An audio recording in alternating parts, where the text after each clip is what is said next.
Alhamdulillah ya Allah wa syukrulillah. Ketemu lagi dalam pengajian rutin kita. Ya, ini tidak kebetulan,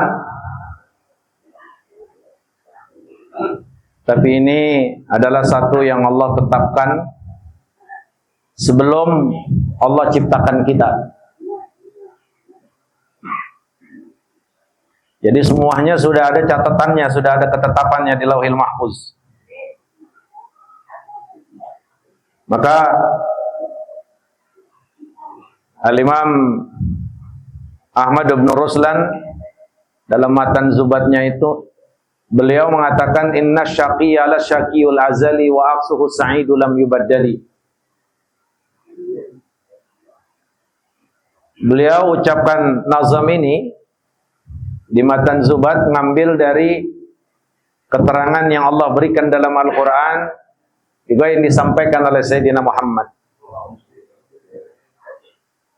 Inna syaqiyya la syaqiyul azali. Kalau di sono ketetapannya neraka jahanam itu nggak bakal pernah bisa berubah. Nauzubillahimin, nggak bisa berubah. Pulan neraka jahanam, mau bagaimanapun akhirnya tetap neraka jahanam. Wa aqsuhu sa'idu lam yubaddali. Sama orang yang di sana ketetapannya ahli surga, itu pun sama, nggak akan berubah. Buangornya bagaimanapun, jahatnya bagaimanapun,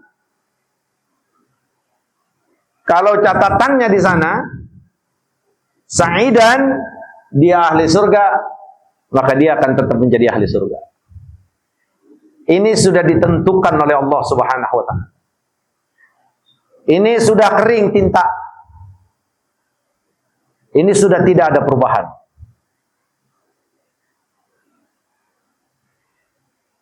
Maka satu riwayat dari Nabi kita saat Rasulullah ziarah ke kuburan Gharqad, kalau tidak salah, Rasulullah tuh bilang ke sahabat-sahabat, wahai sahabat-sahabat aku, minna man maq'aduhu finnar wa minna man maq'aduhu fil jannah. Udah, Rasulullah udah katakan, di antara kita nih manusia yang hidup, khususnya saat itu dan umumnya sampai hari kiamat. Dan pada kesempatan ini kita malam Selasa, di antara kita ini ada yang bangkunya sudah Allah tetapkan di surga. Mudah-mudahan kita semuanya amin. Juga ada antara manusia yang bangkunya udah nunggu di neraka. Apala nattaqilu ala kitabina. Lalu sahabat bertanya kepada Rasulullah, Rasul, bisa dirubah enggak? Bisa dinego enggak? Ya Allah, ngeri ya. Kata Rasulullah, tidak menjawab apa yang menjadi pertanyaan sahabat, bisa atau tidak dirubah. Tapi dari sini kita pahami apa yang Allah sudah tetapkan di Lauhil Mahfuz tidak akan pernah berubah. Sani min ahlil jannah. Amin. Contoh-contoh. Di sana pasti ahli surga. Mau bagaimanapun bangsa. Mang Udin min ahlil jannah. Walaupun dalam kehidupannya selalu bohongin bininya. Annahu min ahlil jannah. Enggak akan berubah itu. Maka Rasulullah tidak menjawab. Karena jawabannya enggak akan pernah bisa berubah. Cuman Allah Subhanahu wa ta'ala memberikan perintah kepada Rasulullah, sampaikan ya Muhammad kepada mereka, wa qul i'malu, berbuat saja kalian sebagaimana arahan dan perintah Allah yang aku sampaikan. Karena semuanya akan diberikan tanda masing-masing. Semuanya akan diberikan alamat masing-masing. Wa qul i'malu fa kullun muyassarun lima khuliqa lahu. Berbuat saja sesuai arahan Allah yang disampaikan Rasul. Kerjakan saja apa yang Allah perintahkan lewat Sayyidina Muhammad. Semuanya akan dimudahkan kemana orang tersebut diciptakan. Maka dalam riwayat, yang diciptakan buat surga yusir li amali ahli jannah. Kalau orang tersebut diciptakannya buat menjadi penghuni surga, orang tersebut digampangkan, dimudahkan, dilegakan hatinya, diikhlaskan hatinya untuk melakukan perbuatan ahli surga. Nah, malam ini kita ngaji enteng enggak? Gampang enggak, Kak? Mudah enggak? Ikhlas enggak?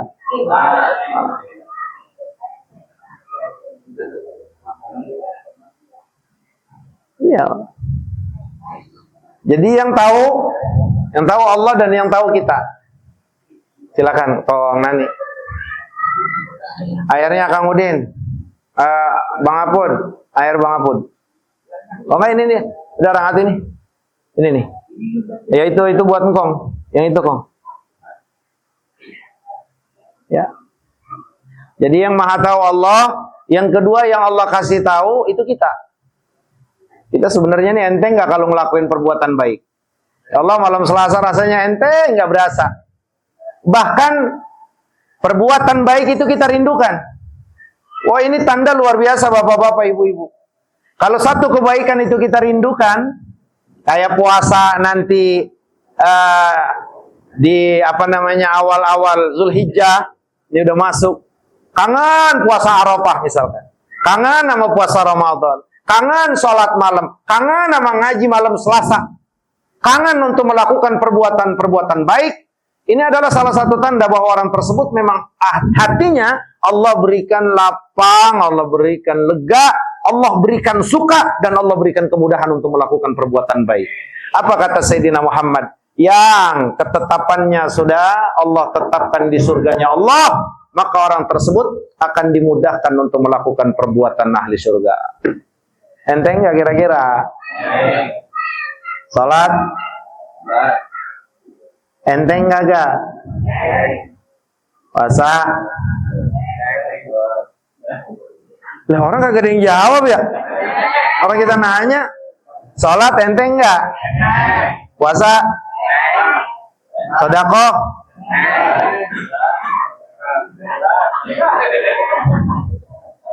Iya. Makanya kalau yang ngerasa masih berat, ini abu-abu ini, di sana surga apa neraka? Nauzubillah min. Jadi nggak ada yang berubah. Makanya kalau satu ketika bapak ibu, abang-abang saya, empom-empom saya pengen sedekah rasanya berat, ujiannya banyak, gangguan setannya gede, ingat nasihat ini. Saya pengen nama saya dicatat Allah dan Allah tetapkan di surganya Allah. Saya kepengen menjadi ahli surga Allah. Saya kepengen selamat dari neraka jahanam ya Allah. Entengkan saya, ringankan saya ya Allah. Insya Allah ilmu yang ada ini, yang ini akan kita jadikan untuk menepis segala bentuk keberatan-keberatan saat kita ingin melakukan perbuatan baik. Karena kalau perbuatan baik, memang ketetapan Allah itu nggak gampang dilakukan. Nggak gampang. Orang sholat benar tadi jawabannya berat. Berat, tapi tetap kita laksanakan. Sedekah berat, gimana nggak berat? Karena sukanya manusia itu mengumpulkan banda. Sedekah, ngeluarin banda. Maka orang lebih suka ngumpulin banda dibanding sedekah. Maka saat ada sebuah mental seorang mukmin laki-laki dan perempuan ingin sedekah, maka biasanya itu berat. Nah, kalau gue sayang banget ini, gue sayang banget. Ingat nasihat Sayyidina Muhammad. Saya kepengen nama saya tidak ada di neraka jahanam. Saya kepengen nama saya dicatat dan ditetapkan Allah di dalam surganya. Maka saat itu dorongan kuat untuk sedekah dan ikhlas karena Allah itu akan lebih menguasai atau dominan dalam diri kita. Sama. Gue bohong apa kagak ya sama bini?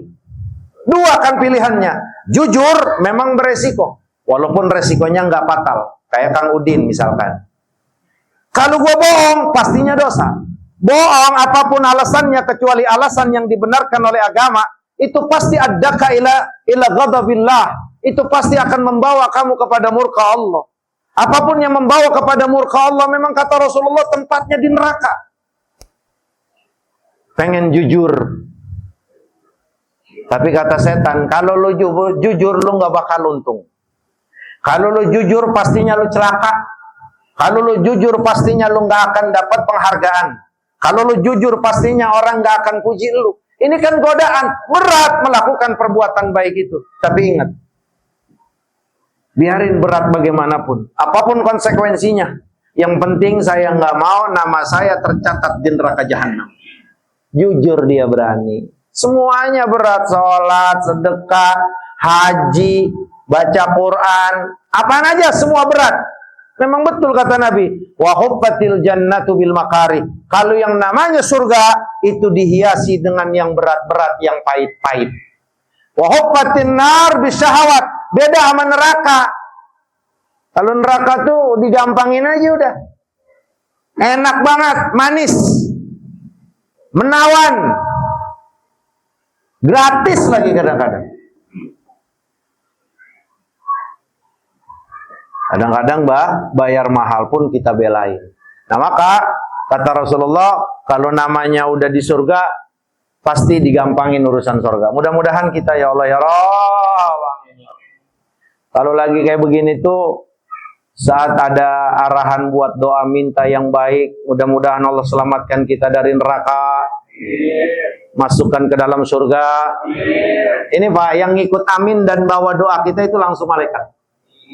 Kalau lagi di tempat pengajian kayak begini nih, itu makanya termasuk disunnahkan oleh Nabi, kalau kita sedang kumpul di pengajian, di majelis taklim, itu malaikat kan turun.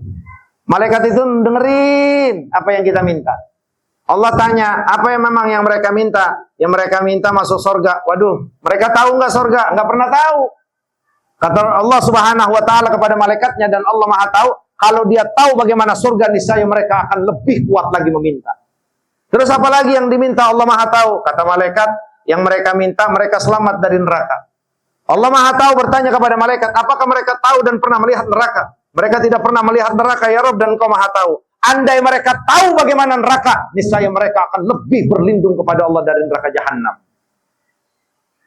Mananya apa? Dari hadis ini kita bisa pahami bahwa saat kondisi-kondisi kayak begini, lagi kumpul dengan orang-orang baik, orang-orang saleh, bapak-bapak, ibu-ibu, maka jangan pernah ada kita minta sesuatu kecuali memang yang terkait dengan urusan agama, urusan akhirat, terutama minta surga sama Allah. Allahumma inna nas'alukal firdausa ya Allah. Allahumma inna nas'alukal firdausa ya Allah.